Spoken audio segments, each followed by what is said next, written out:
এটাই কিন্তু আমরা দেখানোর চেষ্টা করছি। দেখতে পাচ্ছেন সকালের দিকে কিন্তু ক্রেতাদের ভিড় অনেক বেশি, যেহেতু রমজান মাস।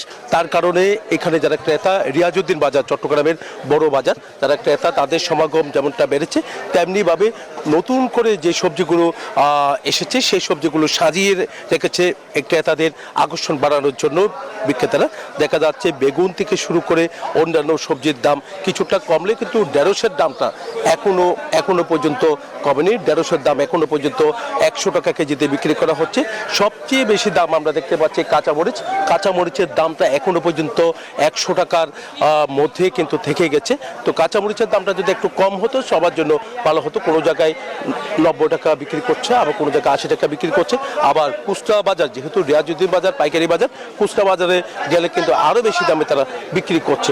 তো এখানে সবজির পাশাপাশি আমরা একটু দেখাতে যাচ্ছি মাছ মাংসের বাজার আরও অস্থির হয়ে উঠেছে। রমজানকে ঘিরে কিন্তু ক্রেতাদের যেমনটা চাহিদা বেড়েছে, তেমনিভাবে দামও কিন্তু অনেকটা বেড়ে গেছে। ব্রয়লার মুরগির দাম কয়েকদিন আগেও কিন্তু কম ছিল, এখন দেখা যাচ্ছে ব্রয়লার মুরগির দাম কিন্তু দেখা যাচ্ছে 220 টাকা কেজিতে তারা বিক্রি করছে। কোনো জায়গায় আরও বেশি দামে তারা বিক্রি করা হচ্ছে। এখানে যারা বিক্রেতা তারা বলছেন ব্রয়লারের সংকট দেখা দিয়েছে, চাহিদা অনেক বেশি, তার কারণে কিন্তু ব্রয়লারের দামটা বেড়েছে। তেমনিভাবে সোনালী মুরগির দামও কিছুটা বেড়েছে, 300 টাকার উপরে সোনালী বিক্রি করা হচ্ছে। মাছের দামও কিন্তু কম না, 300 টাকার নিচে কোনো রুই মাছও পাওয়া যাচ্ছে না। এই ছিল আমার এখানকার সর্বশেষ। ফিরে যাচ্ছে আমার সহকর্মী, অপেক্ষা করছেন রাঙামাটিতে মোমোর কাছে।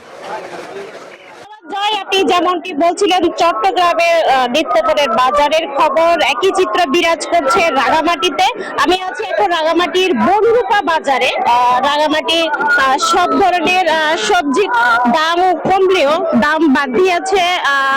মাছ মাংসের দাম, বিশেষ করে ব্রয়লার মুরগি বিক্রি হচ্ছে 200 টাকা কেজি দরে, দেশি মুরগি বিক্রি হচ্ছে 660 টাকা কেজি দরে, সোনালী মুরগি বিক্রি হচ্ছে 360 এবং পয়েন্ট মুরগি বিক্রি হচ্ছে 350 টাকা কেজি দরে।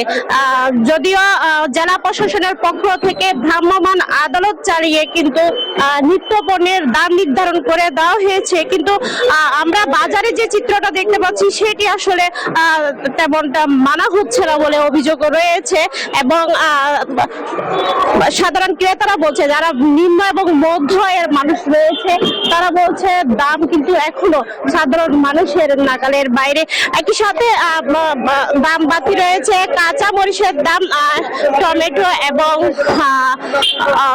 ছোলা এবং মটরের দামও কিন্তু বাড়তি রয়েছে।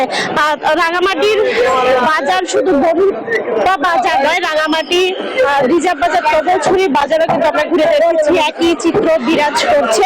তো রাঙামাটি থেকে এই ছিল আমার কাছে সর্বশেষ তথ্য। ফিরে যাচ্ছি স্টুডিওতে। মোমো এবং জয়, আপনাদেরকে ধন্যবাদ। বিকাশ পেমেন্টে 10,000 টাকার বেশি অফার, শপিং চলছে তো।